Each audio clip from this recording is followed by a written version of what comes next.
cake? Like, what kind of stand? Where should it go in the reception? Like, what are your thoughts on that?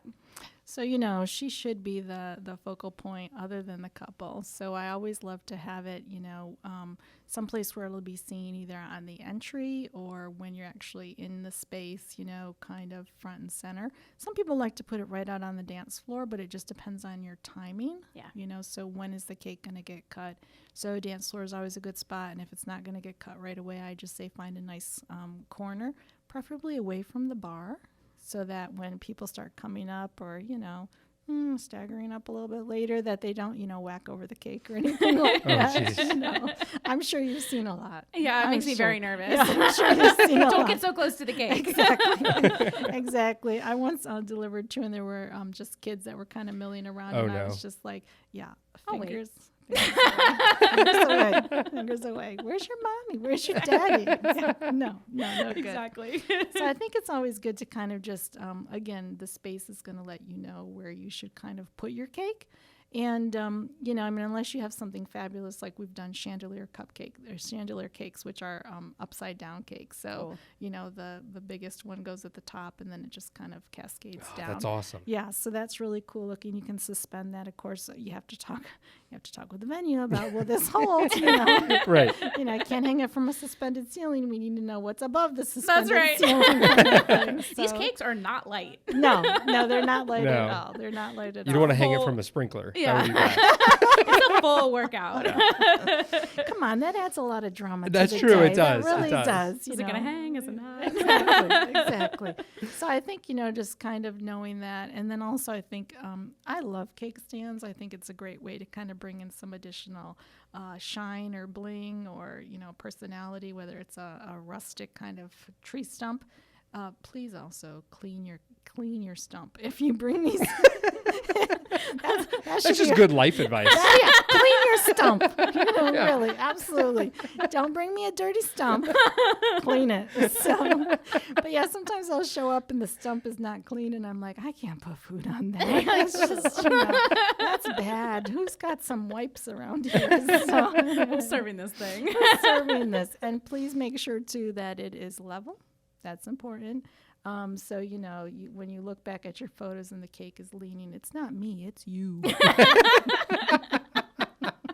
I love it. I love it. I think another thing that a lot of people don't realize too is those pedestal stands that you see all over Pinterest. They don't really hold that much weight. And so if you're planning, a big 5-tier cake, pedestal stand is probably not your solution. It's really not the best thing. I often say to people, will you sit on it? If you sit on it and it holds you, I'm good to go. Another thing too that I'm sure a lot of bakers can attest to, and I'll speak to everybody out there, I'm sure you've had this experience when you show up and you're going to place your cake, just do kind of a little push test on that table. Just make sure that the table is locked in tight, that none of the legs are kind of wobbly or that one side isn't a little tippy. So that happened to me once at a very popular area around here.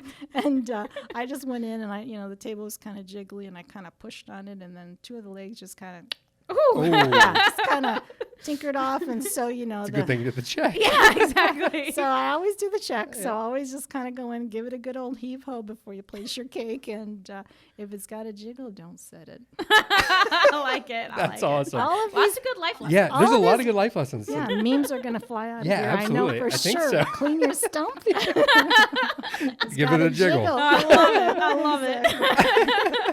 I think this goes back. Who says we're not having fun? Right? Exactly. No, and I think this goes back to why you should hire professionals in general. Yeah.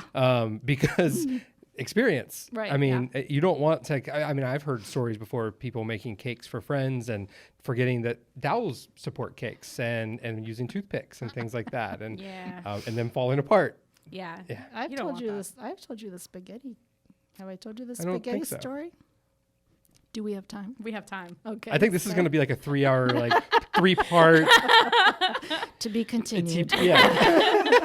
Cliffhanger. Exactly. Yeah, that's right. Hit us with the spaghetti story. Okay, so, I delivered to a lot of different places, and, I talked to them about the way I support my cakes, and this needs to come back, and we'll talk about that in a little bit. But so he said, oh, that's good you use that. That's awesome. He goes, let me tell you, last week we had a cake in here, and we were cutting it, and when we were cutting it, I noticed there were like these worm-like things that were kind of in the cake, and it was kind of freaking me out. So when we sliced it, there were just these like wavy worms in there, and I said, "What? What do you mean wavy worms?" And he said, "So we started pulling them out because there was a lot of them."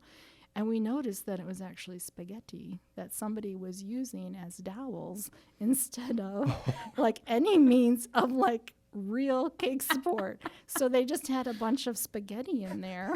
And you know, when you have moisture in spaghetti, you get wet pasta with like no support. So, you know, I mean, I know I'm all for the organic and the natural, but we have to hold the cake up. And I just can't imagine. He says, "I think we got all the spaghetti out of there, but maybe some people thought there was worms in their cake." Can you imagine serving spaghetti worm cake to your guests? I'd be very disappointed if I started eating cake and there was spaghetti in Yeah. there. Yeah, because not cooked, just because wet. in the venue light, it would look like there's a worm on my plate. Oh, wow. Yeah. So Spaghetti cake. that's one for the books for Fun. sure. That is. Yeah, that is definitely one Yeah. of the books. For sure. So support your cake well. Support people. your cake. Support your cake well. All right. So after you've supported your cake and you have it, you cut it, like who is actually going to cut the cake? That's always a great question. Yeah. So your caterer absolutely should be cutting your cake. They should be handling your food, you know, and handling it in a safe, sanitary way. No worms. No worms. spaghetti worms. No spaghetti worms. Nothing like that. Glove up. Let's serve the people properly, kind of thing. So usually the caterer is the one who will do it. And I know that there's a lot of smaller venues that maybe, you know, church venue or something like that, that someone from the kitchen will be doing it. But you don't want to worry about it. You don't want to cut your own cake. So definitely have somebody else do it who's had cake cutting experience. And I know there's even companies out there that will cut your cake. So, you know, you can always hire a pro as well. But that's definitely something that you don't want to worry about. And so when you're booking your venue, that's a great question for the venue. Who's going to cut my cake? Yeah, I think that's a really good point. And also making sure that if it's a caterer or a venue, you know, is there a charge to cut the cake? Because some people do charge for that. So it's something to think about when you're talking budget. Yep. Make sure you keep that in mind. All right, we were talking about this earlier, but leftovers. Tell us what's the best way to pack There up your shouldn't be any. No. You know, if you're saving your top tier, if there's any leftovers, tell me like how people should properly store their cake after the wedding to take home with them. Yeah, so I always say, you know, get what you want the night of, and then box them up for the morning as well. But then save your topper if it's something you want to do. And the best way that I would recommend it is I always bring a box for the top tier so that you've got, you know, a regular box, cake box for it. But my first thing would be to put the whole thing in the freezer. And then when you come back from your honeymoon, it'll be solid. And then when you just take it out, covered in plastic. So you want to make a vapor barrier between ice buildup and the delicious buttercream. So put plastic on it then while it's frozen. You don't want to do it when it's not frozen because then your plastic will just stick to it and be a real mess. So while the cake is frozen, the buttercream's frozen, put your plastic on it and then cover it in foil again. And I think put it all in a big jumbo baggie. Get as much air off of it as you can. Put that right in the box and then put the box back in the freezer. And then when it's time a year later, give it about a 2-day thaw. So pull it out of the freezer, take the plastic off immediately while it's still frozen, you know, and then you won't have any of the buttercream sticking to the plastic because it was already frozen, and then just put it in your fridge for a soft thaw. So you want it maybe a day in your fridge before you just go ahead and eat it. So a day or two before would be fine. That's a good tip because ours was we did not follow those tips. Not at all. And it was rough, to say the least. Well, we've all seen what ice cream does in the fridge, right? Right. So That's kind of what happens. we've got that miscellaneous ice cream carton. We didn't have the baker box either. We got married in a hurricane. We did get married in a hurricane. That's true. It was all hands on deck. Yeah, Exactly. it You're was. lucky you at least had the topper. That's right. That's true. It's better than my bouquet, which we didn't have no idea where that ended up. That's true. That's true.